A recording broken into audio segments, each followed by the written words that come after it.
은혜의 주님, 오늘도 세상의 많은 사람들 가운데 주께서 택하신 거룩한 백성들 기도의 자리에 불러 모아주시고 주님과 깊은 교제를 나누게 하여 주시니 감사를 드립니다.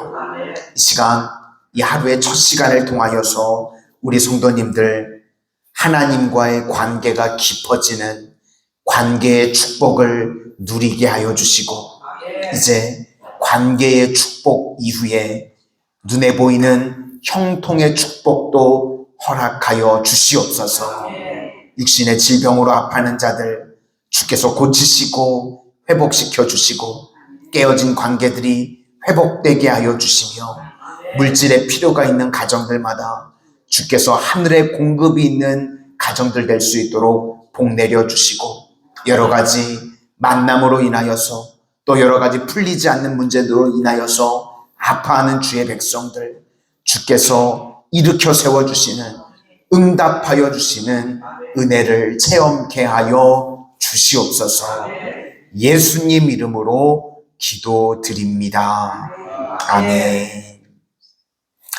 오늘은 토기장이와 진흙이라는 제목으로 하나님의 말씀 증거하도록 하겠습니다. 오늘 앞부분에 보시면 비유 하나를 보여주십니다. 주는 토기장이고 나는 진흙이다.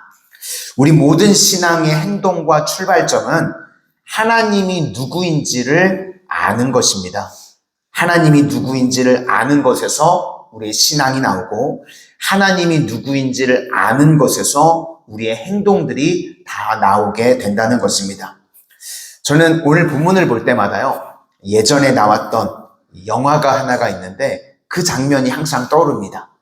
사랑과 영혼. 기억들 나시나요? 네. 오래된 영화라서 요즘 20대, 30대는 잘 모르는 것 같더라고요. 근데 이 본문을 볼 때마다 저는 데미 무어, 저 때는 참 예뻤던 걸로 기억을 하는데, 이게 뒤에서 남자 주인공이 백허그를 하면서 도자기를 만드는 장면이 나오죠. 그거를 이제 오늘 본문에 보시면 농로라고 그럽니다. 도자기 만드는 그 돌아가는 거, 농로. 그것을 보여주시면서 하나님께서 이야기하는 겁니다. 하나님께서는 주권을 가지고 계시는 토기장이가 되시고, 우리 인생은요, 진흙에 불과하다는 겁니다. 주인이 빚어주시는 그 진흙, 그 내용을 오늘 말하고 있습니다. 우리 2절부터 6절까지 한번 쭉 보시도록 하겠습니다. 2절부터 6절까지입니다. 시작. 너는 일어나 토기장의 집으로 내려가라. 내가 거기서 내 말을 내게 들려주리라 하시기로, 내가 토기장의 집으로 내려가서 본즉 그가 농로로 일을 하는데 진흙으로 만든 그릇이 토기장의 손에서 터지매 그가 그것으로 자기 의견에 좋은 대로 다른 그릇을 만들더라. 그때에 여호와의 말씀이 내게 임하니라. 이르시되, 여호와의 말씀이니라. 이스라엘 족속아, 이 토기장이가 하는 것 같이 내가 능히 너희에게 행하지 못하겠느냐. 이스라엘 족속아, 진흙이 토기장의 손에 있음 같이 너희가 내 손에 있느니라. 하나님의 주권이라는 것입니다. 우리는 의문이 많이 생깁니다. 주님이 어디를 가라고 그러면 왜 가라고 그러시지?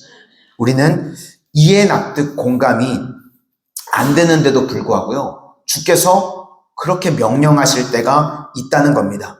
그런데 하나님은요, 우리에게 자세하게 다 설명을 안 하시는 것 같습니다. 그냥 가라고 그러십니다. 그래서 창세기 12장 1절의 말씀을요, 히브리서 11장 8절이 이렇게 해석을 합니다. 순종하여 장래의 유업으로 받을 땅에 나아갈세 갈 바를 알지 못하고 나아갔으며. 아브람은 말씀을 들었는데요, 갈 바를 알지 못하고 나아갔다고 말하고 있습니다. 그러니까 어디로 가야 되는지도 알지 못하면서 그냥 말씀에 순종하면서 갔다는 것입니다. 그게 하나님의 주권을 인정하는 하나님 백성의 마음이라는 겁니다. 나는 이해 납득 공감이 되지 않는데 하나님이 가라고 하니까 갈 바를 알지 못하고 나아갔답니다. 그러니까 아브라함에게서 뭘 보는 것인가 하면 태도를 보는 겁니다. 이해, 납득, 공감이 나는 안 됩니다. 그런데 하나님이 가라고 하시니까 갑니다. 그래서 그 태도를 보신다는 것입니다. 그러니까 우리도요, 나는 이해, 납득, 공감이 될 때만 하겠다. 그런 태도, 하나님이 가장 싫어하시는 태도라는 것입니다. 내가 인간인데요, 내가 이해하면 얼마나 이해가 되겠습니까? 그런데 하나님의 수준에 이르기 위해서는요, 우리는 이해가 아니라 순종하는 태도입니다. 주님 말씀하시면 내가 나아갑니다. 그게 토기장이와 오늘 진흙에서의 이 메시지의 핵심이라는 것입니다. 계속 모드라는 책이 있는데 그 책을 보니까요, 어떤 사람은 계속 실패를 합니다. 계속 좌절하고 중단이 되고, 이유가 무엇인가? 자꾸 사람들 눈을 의식하고요, 또 자기 판단을 너무 의식을 하는 겁니다. 그러니까 계속 못하는 겁니다. 우리가 살아가다 보면요, 이해, 납득, 공감이 되는 일만 있는 게 아니죠. 이해, 납득, 공감이 되지 않는 일들이 많이 있습니다. 그런데 이해가 돼야만 나는 행동할 거야. 그러니까요, 그런 사람은요, 사실 몇 가지를 하지 못합니다. 그래서 계속 모드에 반대되는 게 좌절 모드인데 맨날 좌절만 하는 겁니다. 그런데 계속 모드로 갈 수 있는 사람의 특징은 무엇인가? 나를 바라보는 게 아니라요, 하나님을 바라보는 겁니다. 하나님을 바라보고 하나님을 전적으로 신뢰하면서 믿고 가는 것입니다. 그럴 때에만 계속 모드가 가능하다는 것입니다. 우리 자신도요, 내가 누구다 이렇게 규정하면 안 됩니다. 하나님이 내가 누구인지를 부르신 겁니다.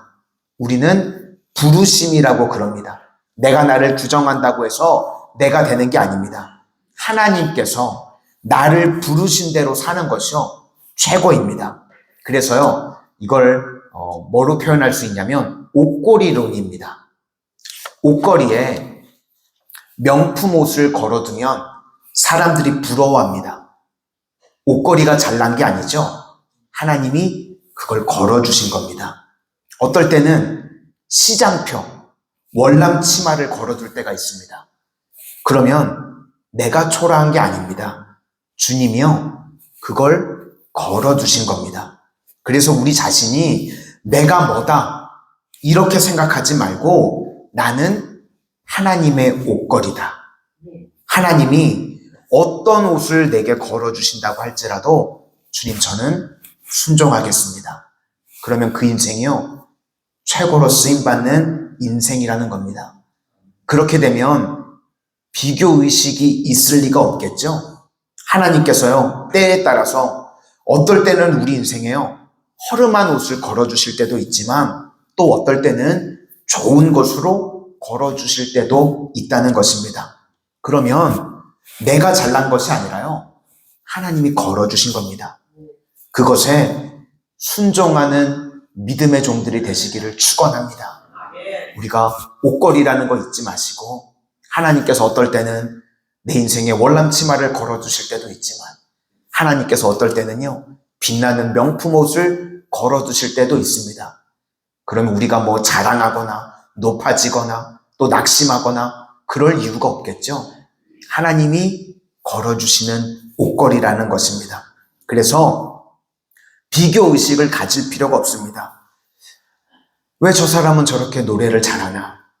네, 우리 윤 목사님 보니까 노래를 잘하세요. 왜 노래를 잘하는데 나는 노래를 못할까? 또 어떤 사람을 보면요, 외국어를 잘하는 사람이 있습니다. 막 5개국어도 하는 분들이 계시더라고요. 왜 저 사람은 저렇게 외국어도 잘하는데 나는 한국말도 이렇게 버벅거리나? 저를 두고 하는 얘기는 아닙니다. 발음도 세더라고요, 요즘은. 부러워할 게 없다는 거죠. 우리는요, 각각 부르심이 다른 겁니다. 얼마든지 하나님 앞에서 다른 모습으로 나도 쓰임받을 수 있다는 것입니다. 그러니까 옷걸이입니다. 하나님이 어떤 분에게 찬양을 잘하는 옷걸이를 걸어주시면 찬양하는 옷걸이가 되는 것이고, 하나님이 어떤 사람에게 나는 섬김의 옷걸이를 걸어주시면 마음껏 섬김의 사역을 감당하는 것입니다. 그러므로 모든 주권은 하나님께 있다는 것입니다. 우리 성도님들은 토기장이가 되시는 하나님의 주권을 인정하고 하나님께서 나를 부르신 그 부르심에 날마다 순종함으로 나아갈 수 있는 믿음의 신실한 백성들이 다 되시기를 주의 이름으로 축원합니다. 기도하겠습니다.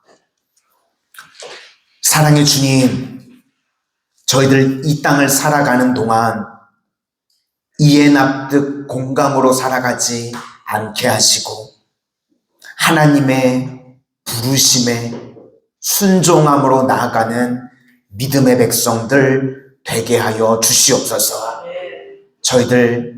하나님께서 저희들을 부르실 때에 옷걸이라는 것을 잊지 않게 하여 주시기를 원합니다. 어떨 때는 허름한 옷으로, 어떨 때는 영광의 옷으로 우리에게 걸어주실 때 그 자리에서 하나님께 영광 올려드리며 살아갈 수 있는 부르심의 순종함으로 나아갈 수 있는 믿음의 신실한 백성들 다 되게 하여 주시옵소서. 예수님 이름으로 기도드립니다. 아멘.